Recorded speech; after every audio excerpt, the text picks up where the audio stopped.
BJP of trying to hog the limelight, of claiming credit. Sharad Pawar, the Supremo of the NCP, also came out and said that it was in fact Rajiv Gandhi, when he was Prime Minister, that laid the foundation stone of this temple, and the BJP and the RSS are just trying to politicize this entire event. Unfortunately for the Congress, some leaders within the UP unit are trying to break ranks. They will be in attendance for the Jan 22nd ceremony. That has only given more ammunition to the BJP. In fact, CNN News 18's managing editor spoke exclusively with S Jaishankar, the External Affairs Minister, who came out and sent out a veiled message to the opposition, to this entire boycott brigade. S Jaishankar went on to say that the enthusiasm that we see in this country is apolitical. It's between not just any one political party. The enthusiasm is seen across the board in the country. Listen in to what he had to tell us and the reactions that followed. This is a political question. You said you're a student of political science, but the opposition is making this whole thing out to be like a political party's function or Mr. Modi's function, and therefore they're boycotting it. So what would you say to that?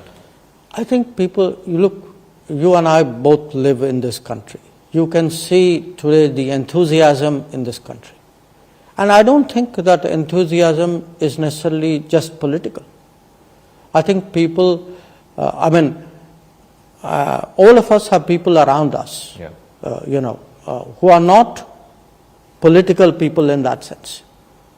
Ask the, people with whom you have a daily rub in your lives. Are they excited about it? Do they get the importance of it? And I think you will see it as so. So I think there's a genuine today feeling in this country about what is happening, and I think to make it appear political is really in a way to trivialize it. So I do want to ask you, because we're here, there's a momentous occasion happening very soon. The Ram Mandir in Ayodhya is going to get inaugurated. What I referenced in the introduction about Bharat and a civilizational state reclaiming its lost glory. Explain this moment, the inauguration of the Ram Mandir, the Pran Pratistha, what this means for Bharat as a civilizational state. Explain it like you would to a foreigner, let's say. Well, a lot of people outside our country are following it as well. Yeah. Because to me, in many ways, this is a hugely important moment. It is a moment when we are actually expressing our self-confidence, that we are no longer defensive about what we are, where we came from, what are our traditions and beliefs. Because somewhere, this is a debate in itself. What happened with us, we are not unique, it has happened with some other countries as well. People took the quest for progress and modernity as also a rejection of our own traditions and heritage. Some other countries have had them, so particularly in Asia, we've had countries with this situation. It's interesting on a matter of faith. I studied political science. So among things we did for a degree was actually, you went through the debates in the Constituent Assembly and what did you could say like the founding fathers and such.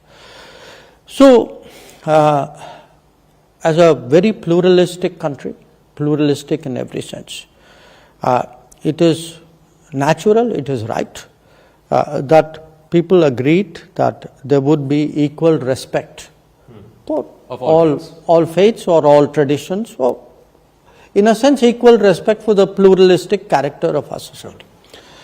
But equal respect then for reasons of politics, in a sense, became a kind of defensiveness about one's own beliefs and faiths,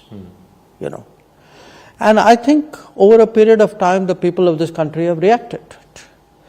Now, you asked me a very interesting question. How would you explain it to a foreigner? How do the foreigners view it? Look at it from a foreigner's point of view. If a country or a leadership or a nation or a society is itself constrained and hesitant to express its personality, why would you respect it?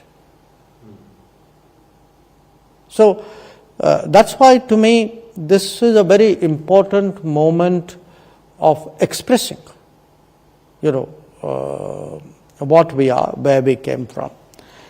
It is a positive expression. It's not a negative one, and I think much of the world will take it in that spirit. The BJP, Mr. S Jaishankar, all of them are attacking the Congress party and calling you anti-Hindu, saying that you're not even respecting the faith of the millions of Indians. See, I have not seen. Over the years, I have gone to Ayodhya to worship and pay darshan, to do darshan of Sree Ram Lallaji, and to worship, take blessings of Lord Ram in the Ram temple. Over the last few years, I have gone there. I have not seen any BJP MP go. I don't think anybody from Haryana has gone there. Any politician from Haryana has gone there. I have not seen any BJP MP or any MP go also there so far. So does that make them anti-Ram? I ask them. If I am going there, I am not asking a question that I am going there, I keep going there. The other people are not going, just giving the interviews. It is a state-sponsored, BJP RSS sponsored event, and mixing politics and religion, mixing religion and elections is violative of the fundamental principle of our constitution. Our constitution makes it clear that Indian state is a secular, democratic, republican state. It is not a theocratic state. But what is happening today is a religious event has been taken over by the state. The politics continues to rage on. Aman Sharma joining us live from Ayodhya. The mood and the feel in the temple town is very, very different. It's nothing less than a festival, and that's really what we've seen for the last couple of days. That's what we are going to be seeing, perhaps reach a crescendo, Aman, in the next few days as well. Unfortunately, the politics, the surround sound continues. One after another, we've seen several Congress leaders who say they do not want to go, but the UP unit there says, yes, we are going to go because this is how we can fight it. Well, unfortunately for the Congress party, the division in the ranks and the multiple voices which are coming inside from the party, are making it clear that this decision which was taken a few days back by the Congress to not send its top leader, in fact decline the January 22 Pran Pratistha invite, has created some unease within the party's rank and file as well as the state leadership. The reason is simple, that in a few months, this state units and this Congress worker on the ground will be going to the electorate seeking votes, while we now have the BJP and many other even people, local people on the ground. The groundswell, it seems that by Congress declining the invite for Pran Pratistha ceremony, has shown that it does not have any faith or devotion in Lord Ram. It is a step that when I have been speaking to many devotees here in Ayodhya who have come from various parts of the country, whoever we ask, they say this is not a BJP event, this is not an RSS event, this is not maybe even a trust event, this is Ram's event. This is Lord Ram's event, and if Lord Ram's event ke liye aapko amantran jata hai, if you are not coming for that, this is showing that you do not have an astha for Lord Ram. Why do you want to come on a later day? Why not on the big day, the most auspicious day in the Hindu calendar in maybe the next 2 years, when the Pran Pratistha ceremony is being done on January 22nd? That, now it is being questioned that why is the Congress acting like this? And, the decision by the Congress, even in their press release, when they said that, they are not coming because it's an incomplete temple. Now, many Hindu seers and saints have also, contested that argument that a Garbh Graha can, very well a Pran Pratistha can happen in a Garbh Graha if the Garbh Graha is complete.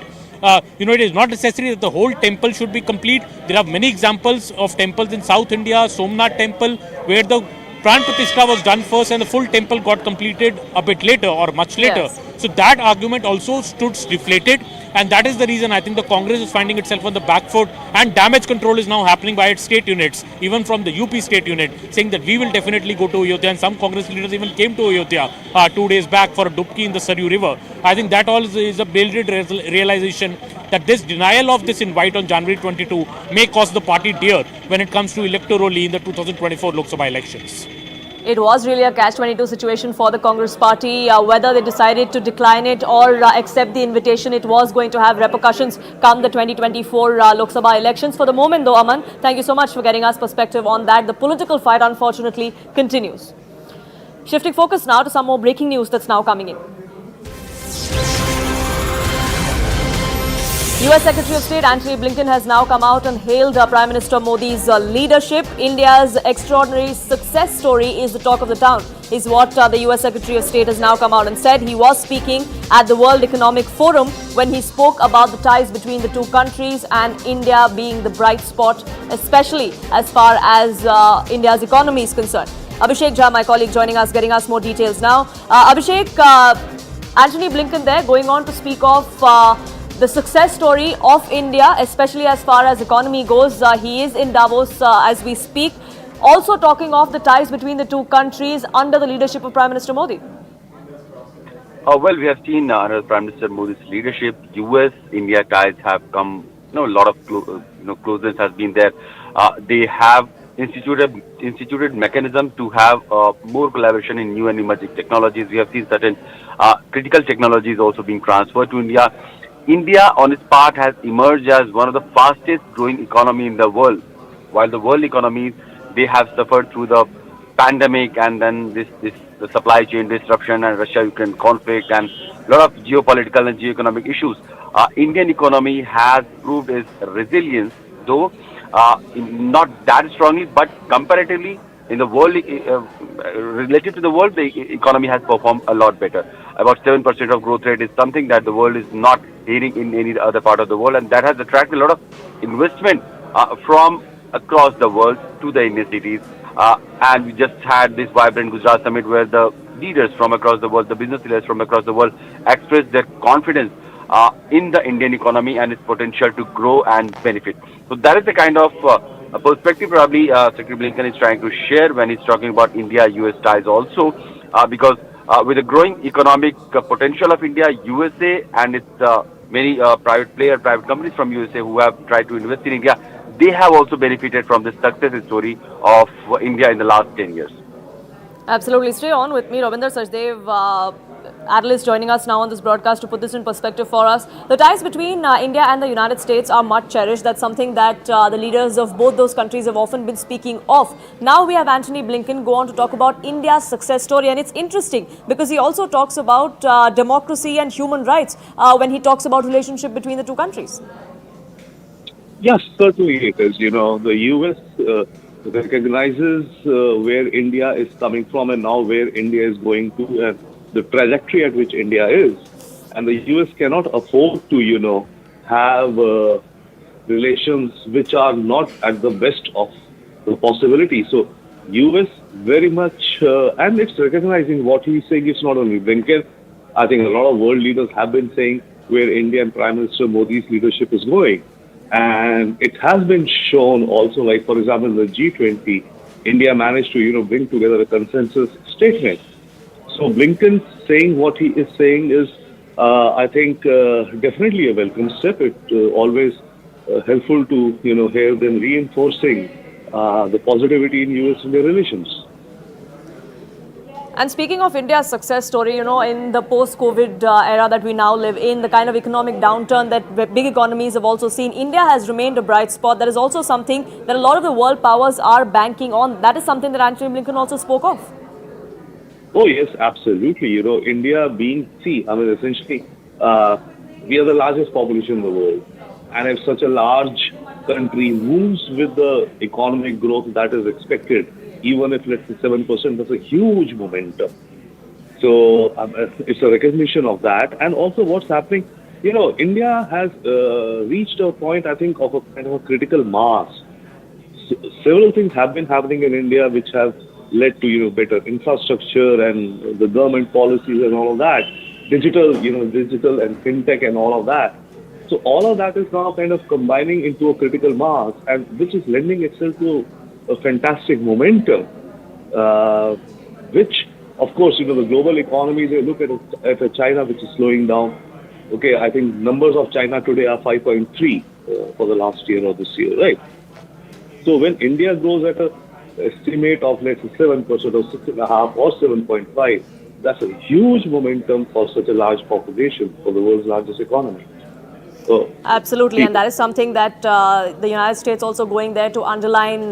Thank you so much, Rabindra Sachdeva, for speaking with us here on CNN News 18. Former diplomat J.K. Tripathi also joining us here on this broadcast. So Antony Blinken, the US Secretary of State, while he was at the World Economic Forum, spoke of the ties between India and the United States. Interestingly, he talks about under the leadership of Prime Minister Modi, India has really been a success story. That is something that we've seen many world powers in the recent past speak of, isn't it? Yes, not only Antony Blinken, but earlier it was Trump, and then Sunak, and then French President, and not only that, the others, Russian Putin, Australian PM, Albanese, almost all the leading leaders of the world, they are of the view, they are in unison that Modi has taken India from a ground level to new heights, and not only them, but you see the financial institutions, the credit ranking institutions like Moody, like Fitch, they are of the view that under the present dispensation, the country's economy will grow steadily, and it will be the fastest growing for the next 5 or 6 years. That means in next 5 years we are going to attain the number 3 position in in terms of GDP. Yes, we will be third largest economy, and then again policies. Present government's policies, especially foreign policy, is not only helping India grow, but it is also, as a voice of the global South, become the flag bearer for the upliftment of the developing and underdeveloped countries. Yes, so India is that bridge, and rightly so. That's something that world powers are also now recognizing. J.K. Tripathi, thank you so much for speaking with us here on CNN News 18 and sharing your perspective. On that note, we're slipping into a quick break here on this edition of Nation at 5, but there's lots more lined up for you on the other side. Don't go anywhere.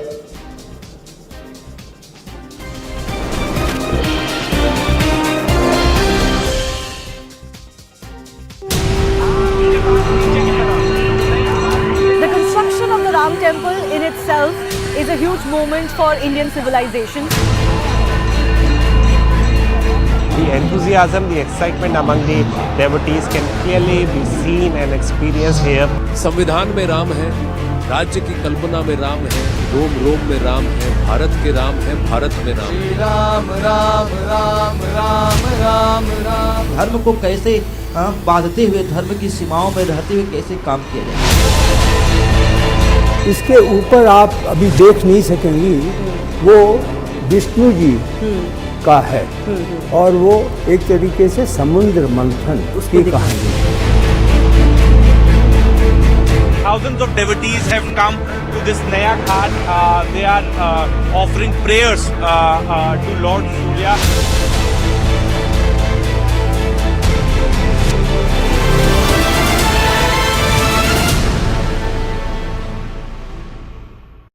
Modi said of inevitability around Donald Trump, and what Nikki Haley has to do over the next 7 days is puncture that feeling of inevitability, not just among Trump voters, but among her own voters. I'm the president, but I have to say that he is the worst president that we've had in the history of our country. Okay. I mean, first, it's the whole reason I think it's time we have to count at the White House, truly. But I think we have to look at the economy was good under Trump, but She's going to double down on absolutely everything, because New Hampshire is her last chance to make a good first impression on the rest of the country.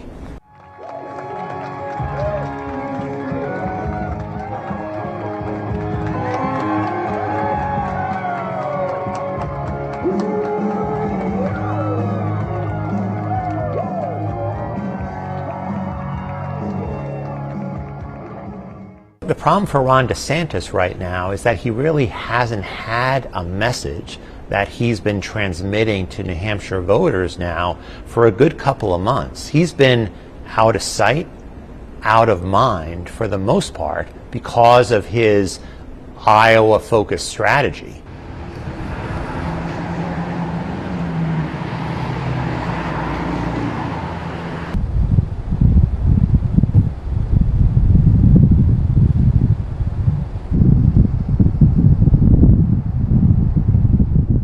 So there'll be a lot less emphasis on social issues, issues like abortion, for example, right? Iowa, lots of evangelicals, lots of religious conservatives. New Hampshire, much less religious, not coincidentally, much more socially moderate. Abortion is not a thing that Republicans in New Hampshire like to talk about. And so they would like to leave well enough alone. What you'll hear a lot of over the next several days are fiscal issues, taxes, deficits. You'll hear about the border. Immigration will be a key issue that is discussed over and over again. All the candidates on the one hand are on the same side. They all want to close the border, but they will all disagree among themselves as to who's the best candidate to do that. So immigration, taxes, deficits, those will be the key issues going forward.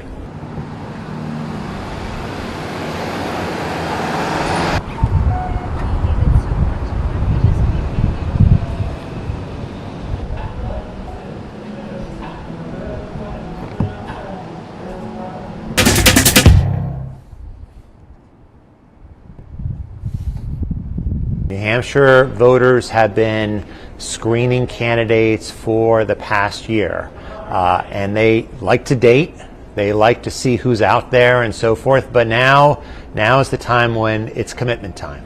Now is the time when we're going to marry somebody. And so the screening gets tighter, and the question is, who makes it here?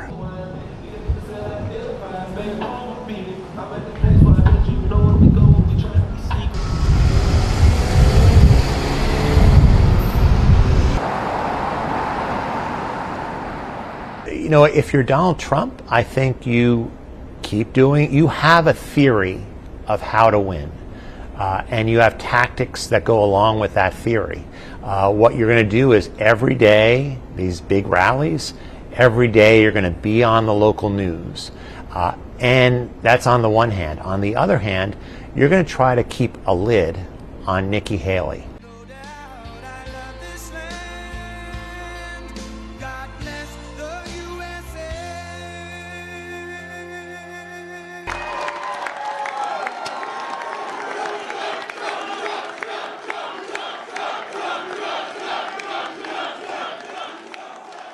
The day after the Iowa caucuses, there's this sense of inevitability around Donald Trump. And what Nikki Haley has to do over the next 7 days is puncture that feeling of inevitability, not just among Trump voters, but among her own voters. On the president, but I have to say that he is the worst president that we've had in the history of our country. Okay. I mean, it's the whole reason I think it's time we have an accountant in the White House, truly. But I think we have to look at the was good under Trump, but it worked. She's going to double down on absolutely everything because New Hampshire is her last chance to make a good first impression on the rest of the country.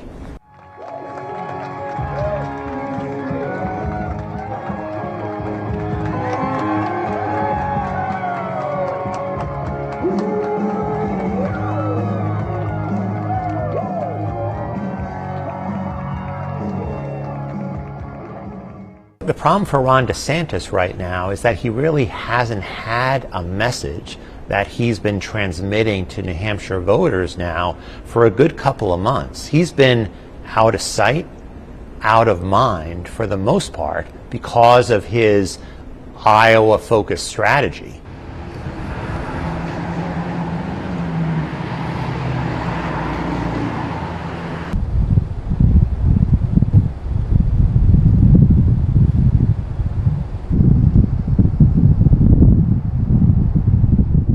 So there'll be a lot less emphasis on social issues, issues like abortion, for example, right? Iowa, lots of evangelicals, lots of religious conservatives.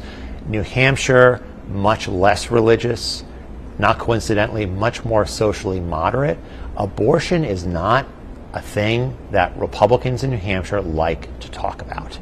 And so they would like to leave well enough alone. What you'll hear a lot of over the next several days are fiscal issues, taxes, deficits. You'll hear about the border. Immigration will be a key issue that is discussed over and over again. All the candidates on the one hand are on the same side. They all want to close the border, but they will all disagree among themselves. Welcome back. You're watching Nation at 5. We have some breaking news that's now coming in. This is in connection with how Ayodhya, the temple town, is turning into a fortress ahead of the Pran Pratistha ceremony on the 22nd of January. Remember, there are going to be thousands of dignitaries that are going to be present for the Pran Pratistha ceremony.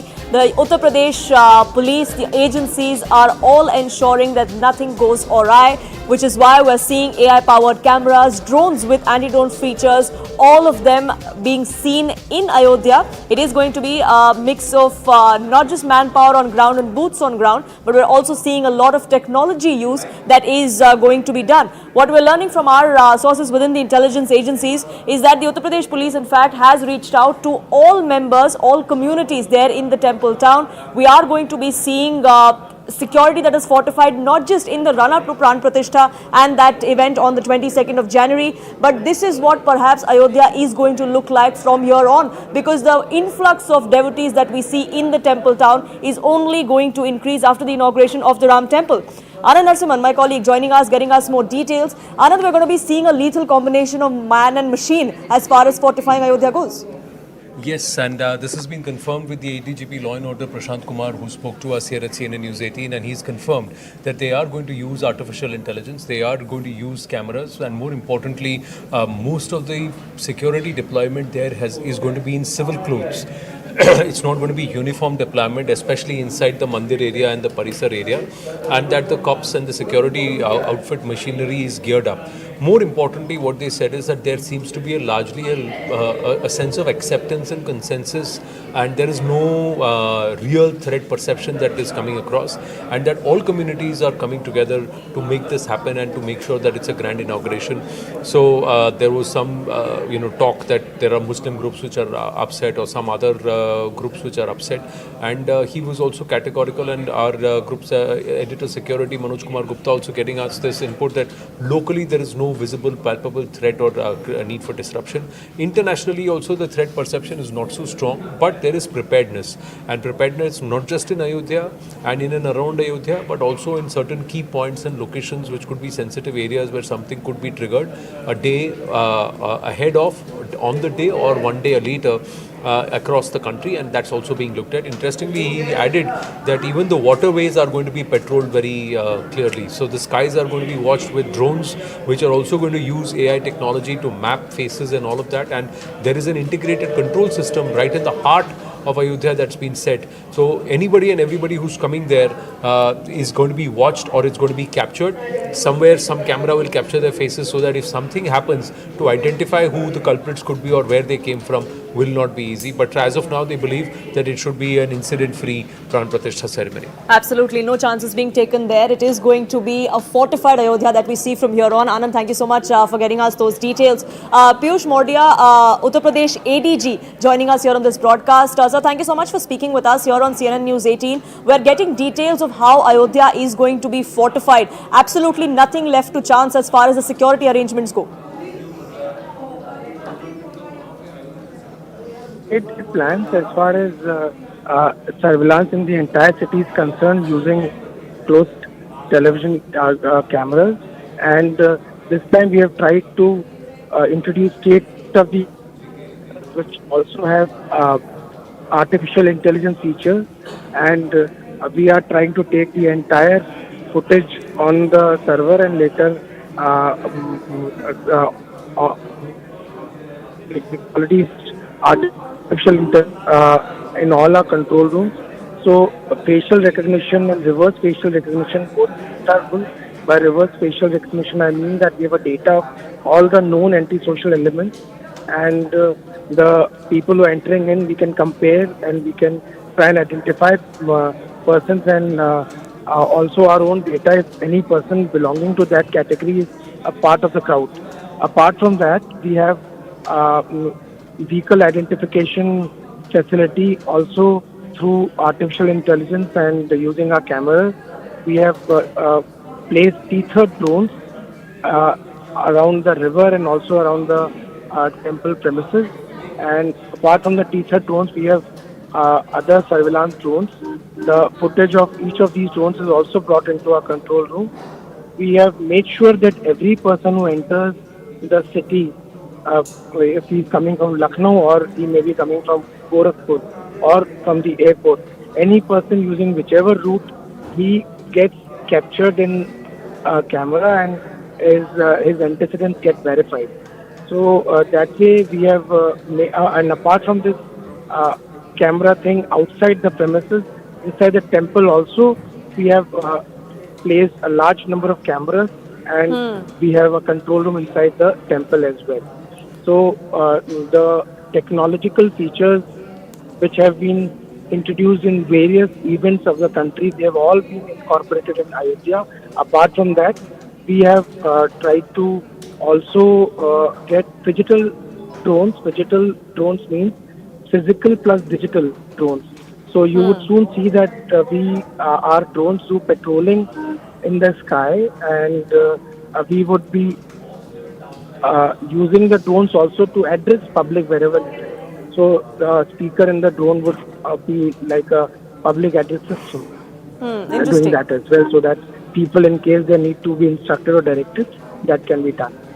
So, sir, is this going to be just in the run-up to the Pran Pratistha ceremony, or is this what Ayodhya security is going to look like from here on? See, there is no doubt that whenever there's an event which takes place and the number of people coming into the city is larger than normal, then we need to deploy additional force and also deploy some additional technological features. We may continue with the ones which are needed, but it's going to be on need basis. For the time being, let me tell you that the control rooms which have been established are going to function in future as well. They are on a permanent basis. But apart from the control rooms and all these features which are, all these cameras which have been placed, there are certain things which have been temporarily done as well, because we are on one single day we are getting so many guests, and they have been invited, and there is a particular route which we have to follow, and the entire function has to take place in predetermined period of time. So that way, this is like any event on any festival, the deployment of police and the police bandobast, as they call it, is a little different. Otherwise, we are also making arrangements for all the people who are going to come to Ayodhya from 23rd of January onwards. And the railways have also made quite a few arrangements, because most of the people from the south will also take trains, and some extra trains are also starting from 25th of January. So the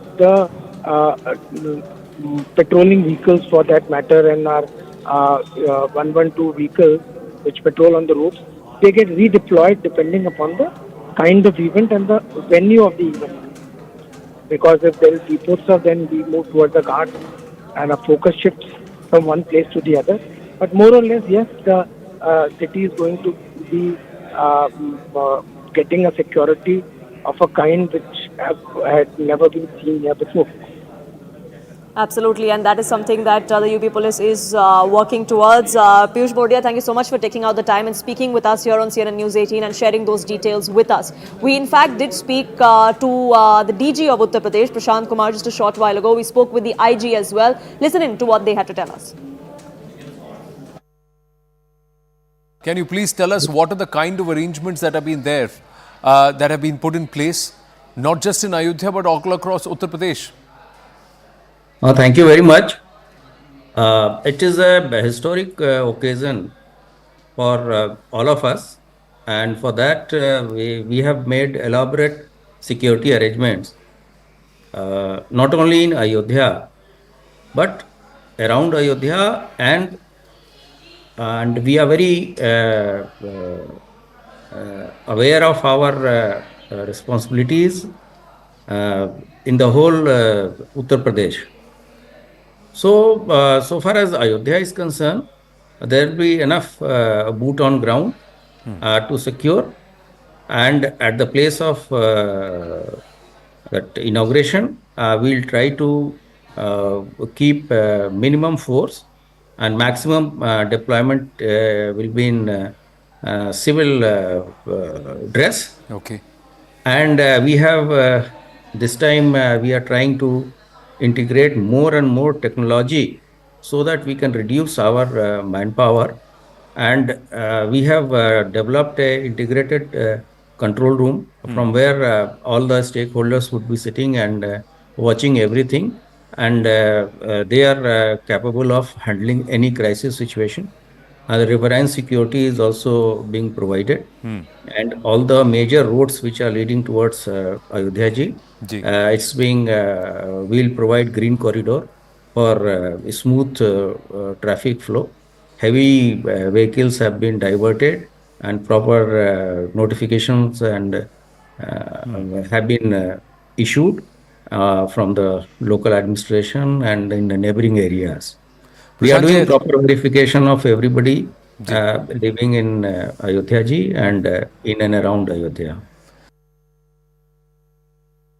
Tell our viewers about, walk us through the security related details. I don't want you to get into the nitty-gritties, but if you can give a overall view and how strict the security of Ayodhya is going to be on that particular day. You see, from very beginning, Ayodhya is known for its sensitivity for security related threat perception. This place has, I think, the degree of sensitivity, degree of threat perception is the highest in this entire country, as well as I can say anywhere in this universe.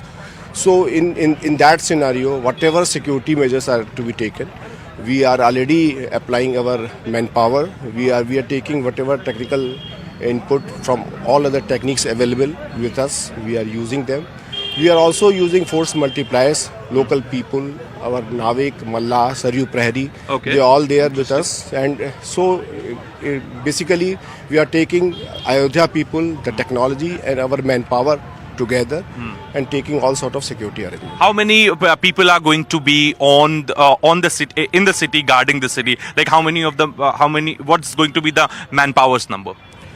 You see, as per security protocol, we don't disclose the number, but I can assure you what sufficient security personnel are deployed. They are visibly active as well as they are invisible also, means they are in plain clothes also. And we are drone cameras and CCTV cameras and all other technical things, they are basically adding to these, and force multipliers are already there. With that, it's time for a quick break here on this edition of Nation at 5. But on the other side, we have a very special guest joining us. The man who played Lakshman in Ramanand Sagar's Ramayana will be joining us live in just a few minutes. Don't go anywhere.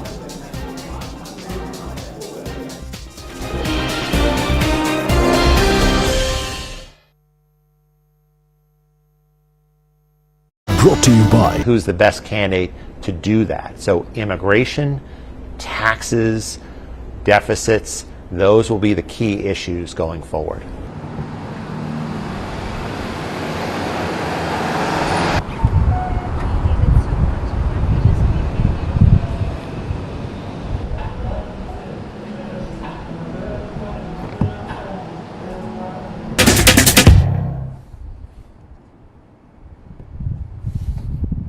New Hampshire voters have been screening candidates for the past year.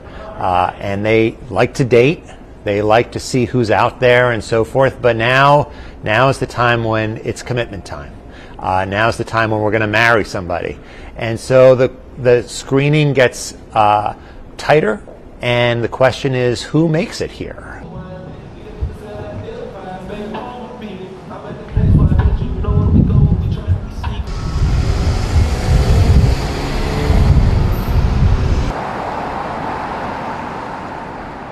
You know, if you're Donald Trump, I think you have a theory of how to win. And you have tactics that go along with that theory. What you're going to do is every day, these big rallies, every day you're going to be on the local news. And that's on the one hand. On the other hand, you're going to try to keep a lid on Nikki Haley.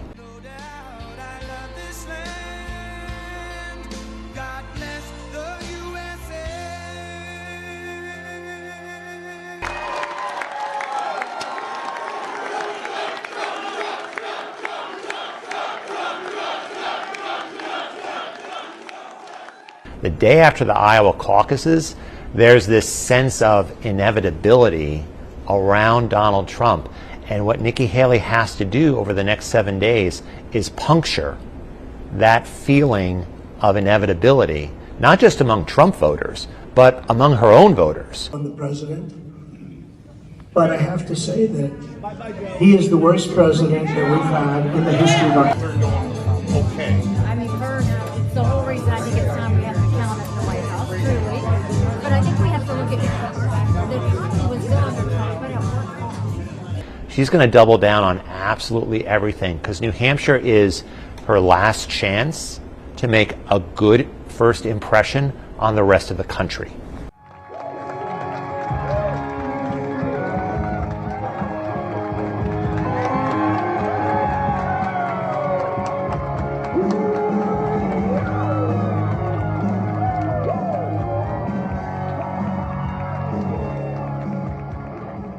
The problem for Ron DeSantis right now is that he really hasn't had a message that he's been transmitting to New Hampshire voters now for a good couple of months. He's been out of sight, out of mind for the most part because of his Iowa-focused strategy.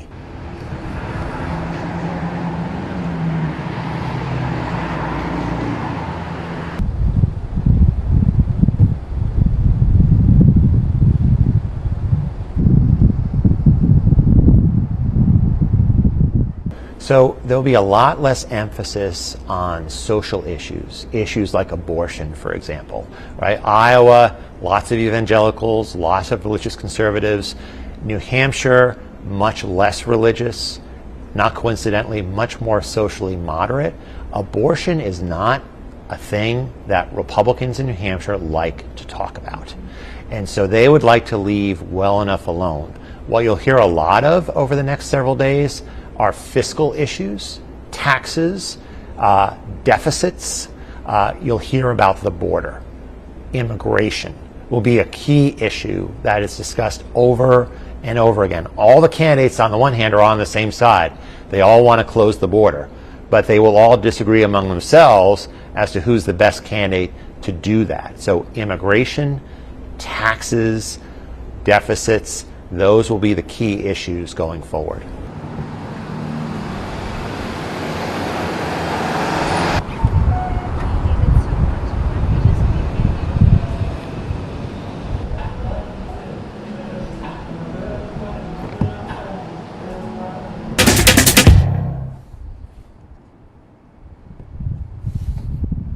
New Hampshire voters have been screening candidates for the past year, and they like to date, they like to see who's out there and so forth, but now is the time when it's commitment time. Now is the time when we're going to marry somebody. And so the screening gets tighter, and the question is, who makes it here?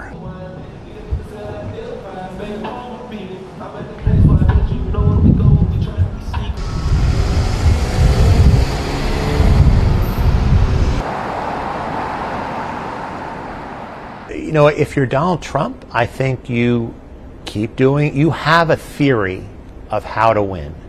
And you have tactics that go along with that theory. What you're going to do is every day, these big rallies, every day you're going to be on the local news. And that's on the one hand. On the other hand, you're going to try to keep a lid on Nikki Haley.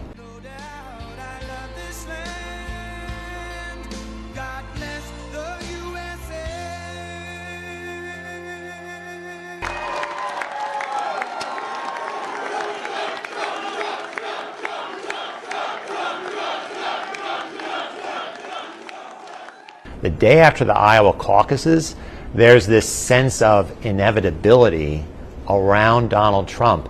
And what Nikki Haley has to do over the next 7 days is puncture that feeling of inevitability, not just among Trump voters, but among her own voters. On the president, but I have to say that he is the worst president that we've had in the history of our country. Okay. I mean, first, it's the whole reason I think it's time we have an accountant in the White House, truly.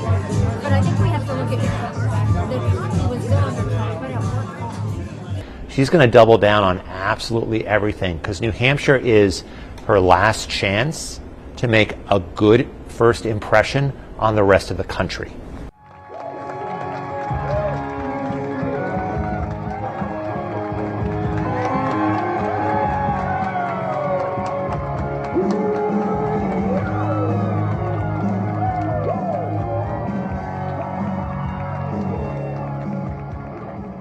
The problem for Ron DeSantis right now is that he really hasn't had a message that he's been transmitting to New Hampshire voters now for a good couple of months. He's been out of sight, out of mind for the most part because of his Iowa-focused strategy.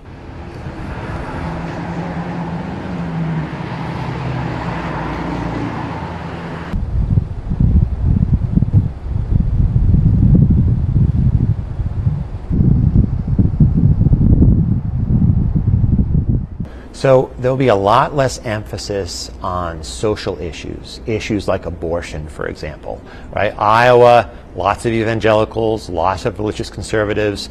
New Hampshire, much less religious.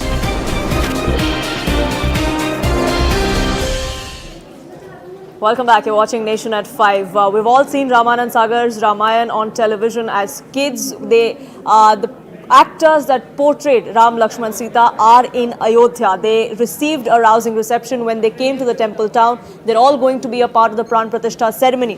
Sunil Lahiri, actor and the one who plays Lakshman in Ramayana, is now joining us live. So thank you so much for speaking with us here on CNN News 18. You know, from portraying Lakshman on screen and people remembering that role that you played to now people lining up the streets of Ayodhya while you were there with Arun Govil. How does it feel for you coming to Ayodhya and the feeling that is all around in the temple town? Let me first of all say Jai Shri Ram to everyone, whoever is watching your program. And the feeling is great. Feeling is absolutely, it's like how we have a festive feeling. That kind of feeling is there. A lot of excitement is there. Not only within me, means across all over. I'm seeing it. I was in Ayodhya for last 3 days, and I've seen everyone is looking forward for this, and everybody is very excited about this. You know, we're seeing this Pran Pratistha ceremony take place after a very, very long legal battle, a 500-year wait, many say, for Lord Ram to be back in his rightful place. Did you think this is something that you would have seen in your lifetime, perhaps when you were playing the role of Lakshman, when you were in the midst of shooting for Ramayana? Did you ever think the Ram temple would actually come up at some point? Well, we definitely thought, in fact, I'm talking about myself, there will be definitely some kind of a moment will happen. Because, when the Ramayana started telecasting, first few episodes was like any normal serial. But after 5-6 episodes, then started growing, and ultimately at that time it was a limit. Everything, like people you must have heard, the road used to get empty, the flight was welcoming us, and wherever we had gone, we were treated like God. It was exactly like that. But we never thought this will happen, and then we'll get to see this. I mean, I can say that this is a lifetime opportunity and occasion of celebration. Probably it will be remembered in generations, and probably when we'll have our great grandchildren and all that, they will probably say, "Yeah, great grandfather was a part of this kind of a thing, and was at that moment and all that." So it's a great feeling. It's a great achievement, not for me alone, for every Indian, every Indian. I'm not talking about only Hindus. This is a achievement for every Indian who believes. Now, when you played the role of Lakshman, that is something that has been etched in the memory of the people who've seen you on screen. You may have had many roles after that, but that is something that people remember you for. How does it feel, especially now, so many years later, you come to Ayodhya, you see the same kind of adulation, same kind of love for you among people who've lined up there to catch a glimpse of you? See, it's a long story. It's like, when I was doing a Lakshman role, I was offered a lot of big films with big makers and to work, but unfortunately I could not do it. The reason was that my dates were blocked with Sagar Saab 18 days, but it was not chunk of 18 days, it was in bits and pieces of the whole month. So some of the makers even spoke to Sagar Saab during that time to give them a 10 days every month, so then they can, but Sagar Saab could not do it because of the way he wanted to make, and that history can be seen today also. So that time I was not very happy, but gradually when I realized, and today I can say that I'm proud of. I can say that see, it is a destiny. The God writes a destiny for you. Probably that moment, probably you feel this may not be right, but everything is written the way it should be. For every human being, I feel that. And today I feel probably if I would have been a star of those movies, I would have been faded by now. But the popularity, the adulation, the respect, and the love, and the actually, I think it will be it will not go down. That's what I feel. And she's definitely I'm fortunate, and I can say I'm thankful to God and good deed by that's why God has this opportunity to play, and it will be probably written in the history of the Indian history. There were a serial and there were characters who played these roles.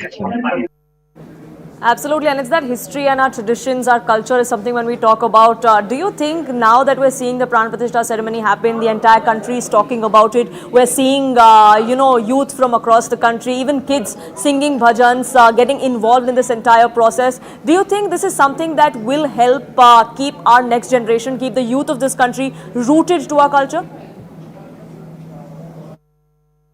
I tell you one thing, you don't have to make aware of these things, It's getting aware by itself. Because I saw a video today, somebody has sent me, in school bus, where children used to sing the filmy songs, They are singing bhajans. It has not been forced to them. They are dancing on those bhajans, in the school bus. And it's amazing. I mean, I tell you one thing, everywhere, all youngsters, all youth, children, all are in Ramayana. Ramayana is totally everywhere, and I tell you one thing, probably this will be a bigger festival than Diwali. A bigger festival, and that's really what Ayodhya looks like, Mr. Lahiri. But unfortunately, we're also seeing some sort of politics that happen. A lot of people are not going, calling this a political event. Do you think it takes away from the significance of how big this is?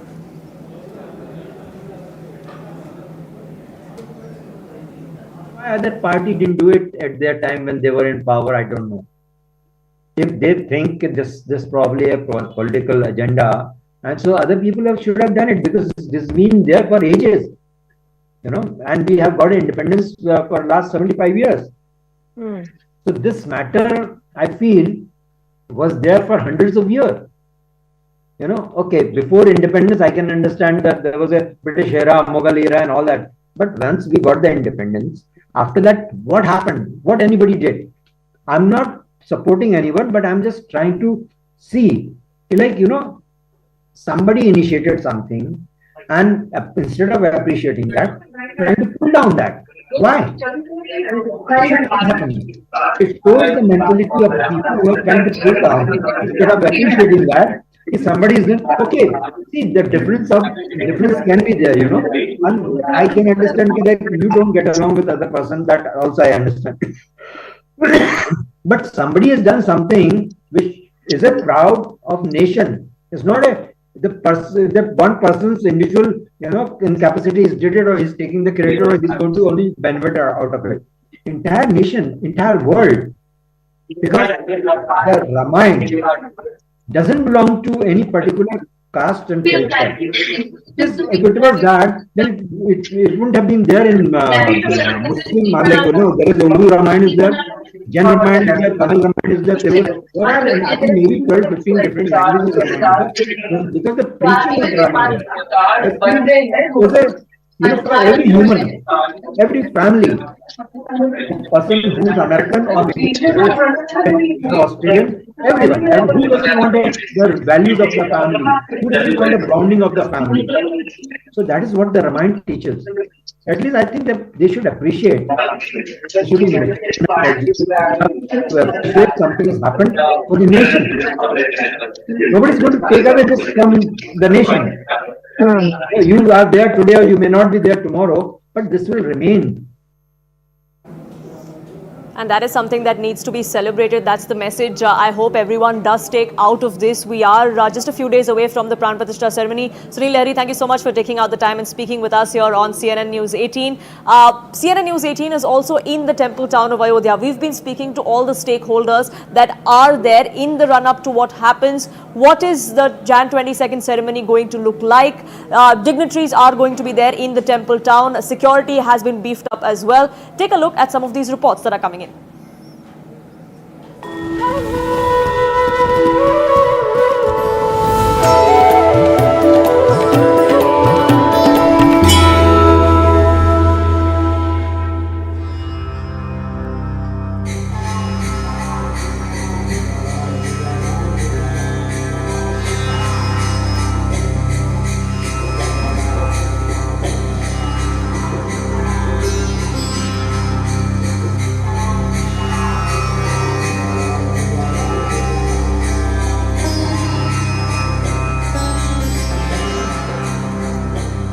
We are at the Janki Mahal Trust. This is just near the Ram Janam Bhoomi. I am joined by Mr. Ashok Kumar Verma, who from the trust here, and he's showing us something really special. He's showing us this room number 108, where Narendra Modi stayed when he came here last in 1992. Now we all know that Mr. Narendra Modi started the Ekta Yatra. He was part of the Ekta Yatra from Kanyakumari to Kashmir in 1991, and in 1992. On 14 January 1992, Mr. Narendra Modi was in Ayodhya and he stayed in this particular room, room number 108 of the Janki Mahal Trust. This is the humble beginnings. And Mr. Verma will just tell us. So Verma ji, जब मोदी जी आए थे 31 साल पहले, तो क्या याद है आपको? नहीं याद है, मोदी जी आए थे, ये लाल कृष्ण अडवाणी जी अपना रथ यात्रा निकाले थे, उसी के दौरान में आए थे। यहाँ जितने VIP अपने नेता हैं, राजमाता सिंधिया हैं, लाल कृष्ण अडवाणी जी हैं, राजनाथ सिंह हैं, ये सारे लोगों का पदार्पण यहाँ हुआ। जी जी। तो उस टाइम जब रहे 1992 में काफी टेंशन का भी माहौल था जब मोदी जी आखिर अपने अंदर नहीं था, लेकिन बाहर जी थोड़ा बहुत तो था ही, लेकिन अपने अंदर जानकी महल ट्रस्ट में तो एकदम घर की तरह घरेलू वातावरण है। यहाँ रहा शुरू से, आज भी वही है। बहुत आराम से रहते थे, यहाँ कोई ऐसा दबाव नहीं था। This is the story, and Mr. Narendra Modi, as we all know, is right now doing an 11-day long Anushthan, as part of which he is going to various other temples in the country which are associated with Lord Ram. He went to Panchvati, he went to Andhra Pradesh yesterday, he's in a famous Ram temple in Kerala today. And this is what Mr. Prime Minister Narendra Modi is now doing, sleeping on the floor, eating only once a day, doing a proper 11-day Anushthan before he comes on January 22nd for the Pran Pratistha ceremony. Zaman Sharma with Veerabhadra from Janki Temple Trust in Ayodhya.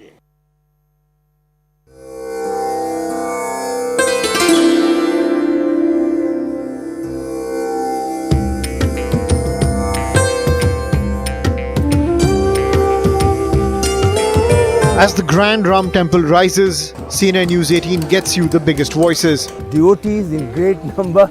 I mean, we are thinking about 1,25,000 every day.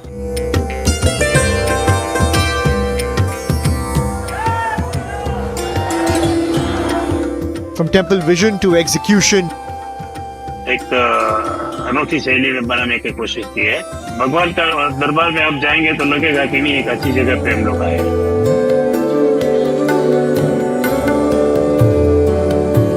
from objections to obeisance. Ram ji प्रतिष्ठित होंगे तो राम राज्य का मार्ग भी प्रशस्त होगा। This Ram Mandir, which has been a dream of people for so many years, is coming to a fruition. Thanks to everybody who made that happen, and I'm sure this means a world to multitude of people. The symbolism, the significance. All stakeholders choose CNN News 18.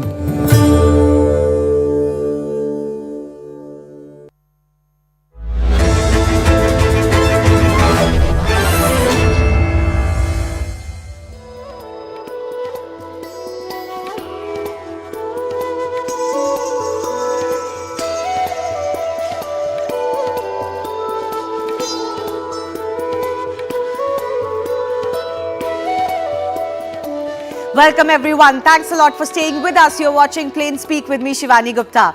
Preparations are in full swing for the mega Ram Mandir Pran Pratistha ceremony in Ayodhya on January 22. Prime Minister Narendra Modi will be the chief guest of the event, which will also mark the inauguration of the Ram Temple in Ayodhya. Artists who have played Lord Ram, Sita and Lakshman in the popular TV serial Ramayana have already reached the holy city. The Ram Lalla idol created by